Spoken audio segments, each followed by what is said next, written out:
राज्यभर सध्या डीसीसी बँकांच्या निवडणुकांचा हंगाम सुरू आहे. मात्र या सगळ्या निवडणुकांमध्ये सर्वाधिक लक्ष लागलंय ते सातारा जिल्हा मध्यवर्ती सहकारी बँकेच्या निवडणुकीकडे. सातारा जिल्हा परिषद अध्यक्षपदाच्या निवडणुकीत झालेला राजकीय राडा राज्याने पाहिलाय आणि आता होऊ घातलेल्या डीसीसी बँकेच्या निवडणुकीत विजय मिळवून जिल्ह्यातील सहकार क्षेत्रावर आपलं वर्चस्व प्रस्थापित करण्यासाठी जिल्ह्यातील सर्वच पक्षांचे धुरंधर मैदानात उतरलेत.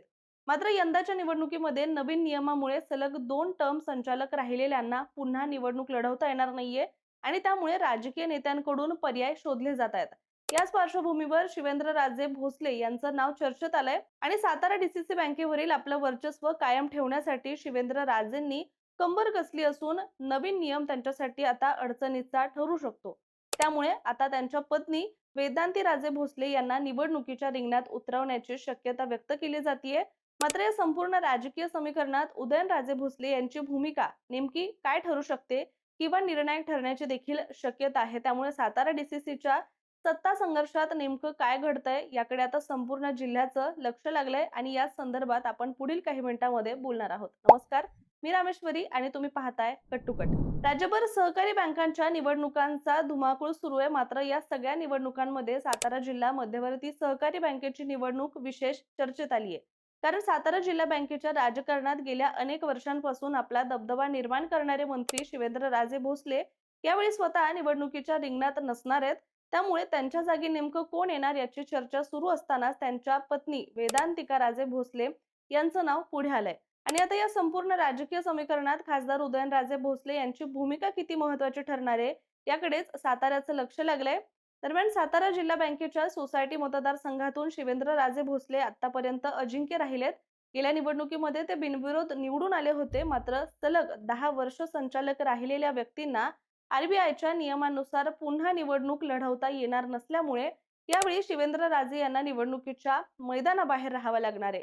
त्यामुळे त्यांच्या जागी कोणाला संधी दिली जाणार हा सातारा जिल्हा बँकेच्या निवडणुकीतील आता सर्वात महत्वाचा प्रश्न ठरलाय.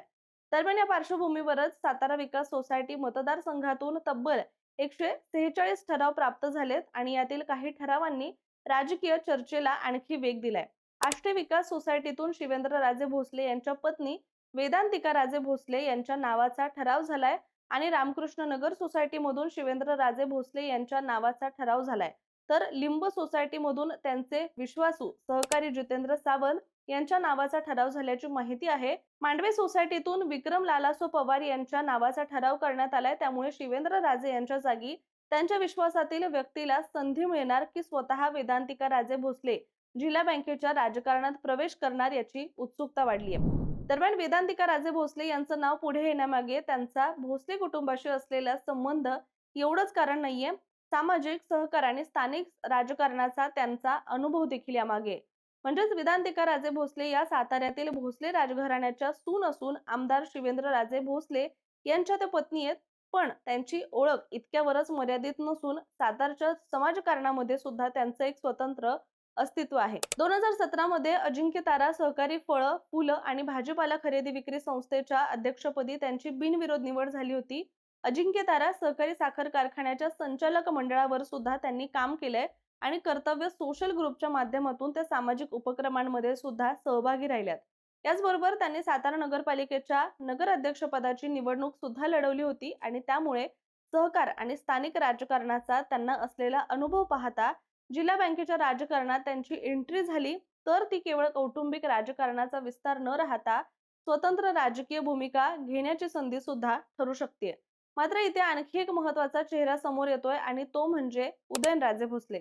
सातारा तालुक्यामध्ये उदयनराजेंना मानणारा मोठा गट आहे. त्यामुळे सातारा सोसायटी मतदारसंघामध्ये उमेदवारी निश्चित करताना उदयनराजेंची भूमिका दुर्लक्षित सुद्धा करता येणार नाहीये. विशेष म्हणजे उदयनराजे आणि शिवेंद्रराजे हे भोसले कुटुंबातील 2 महत्वाचे राजकीय चेहरे आहेत आणि त्यामुळे या निवडणुकीमध्ये दोन्ही नेत्यांची भूमिका एकसारखी राहते का यावरच आता पुढचं राजकीय चित्र देखील अवलंबून राहण्याची शक्यता आहे. मात्र सातारा जिल्हा बँकेची निवडणूक ही केवळ संचालक निवडण्याची निवडणूक नसते तर जिल्ह्यातील सहकाराचं राजकारण, स्थानिक नेतृत्व आणि भविष्यातील राजकीय समीकरण ठरवण्यात जिल्हा बँकेची भूमिका महत्वाची असते. त्यामुळे या निवडणुकीमध्ये कोणत्या गटाचा कोणत्या उमेदवाराला पाठिंबा आहे याला मोठं महत्त्व असतं आणि शिवेंद्रराजे यांचा सातारा तालुक्यातील सहकार क्षेत्रावर असलेला प्रभाव आणि उदयनराजेंना मानणारा स्वतंत्र गट या दोन्ही गोष्टी सुद्धा एकत्र पाहाव्या लागणार आहेत। भाजपने जिल्हा बँकेच्या निवडणुकीमध्ये स्वतंत्र पॅनल उभं करण्याचा निर्णय घेतलाय, तर सध्याची समीकरणं पूर्णपणे बदलू शकतात।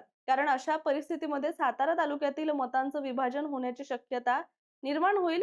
कोणत्या उमेदवाराच्या मागे कोणता राजकीय गट उभा राहतो, कोणत्या सोसायट्यांमधून ठराव होतात आणि कोणत्या नेत्याचं वजन उमेदवारीच्या वेळी वापरलं जातं यावर निवडणुकीचा निकाल मोठ्या प्रमाणात अवलंबून राहू शकतोय।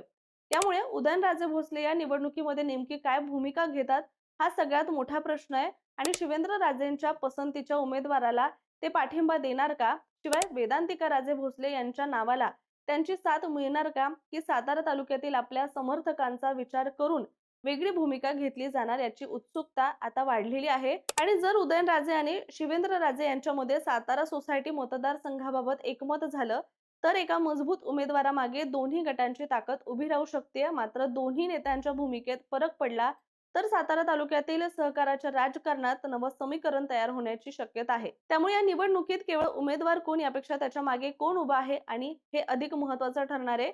एकीकडे शिवेंद्रराजे भोसले यांच्या 10 वर्षांच्या संचालक पदानंतर त्यांच्या जागेवर नवं नेतृत्व येणार आहे, तर दुसरीकडे वेदांतिका राजे भोसले यांच्या नावामुळे भोसले कुटुंबातील पुढची राजकीय भूमिका कोण घेणार याची देखील चर्चा सुरू झाली आहे। आणि या सगळ्यात खासदार उदयनराजे भोसले यांची भूमिका निर्णायक ठरणार का हा प्रश्न सध्या साताऱ्यातील सहकार क्षेत्रामध्ये चर्चेचा विषय बनलाय। म्हणूनच सातारा जिल्हा बँकेच्या निवडणुकीत यावेळी खरी लढत फक्त उमेदवारांमध्ये होणार नाहीये, तर त्यामागे राजकीय ताकदींची देखील ही परीक्षा होणार आहे। शिवेंद्रराजेंचा वारसदार कोण, वेदांतिका राजेंना संधी मिळणार का आणि सर्वात महत्त्वाचं म्हणजे उदयनराजे भोसले कोणाच्या बाजूने उभे राहणार याचं उत्तर मिळाल्यानंतरच सातारा जिल्हा बँकेच्या निवडणुकीचं खरं राजकीय चित्र स्पष्ट होणार आहे। तुर्तास आपण इथेच थांबूया, पण आपलं या सगळ्या राजकीय घडामोडीवरचं मत काय कमेंट करून नक्की सांगा आणि अशाच माहितीपूर्ण व्हिडिओसाठी सुद्धा कट टू कटला सबस्क्राईब करायला विसरू नका।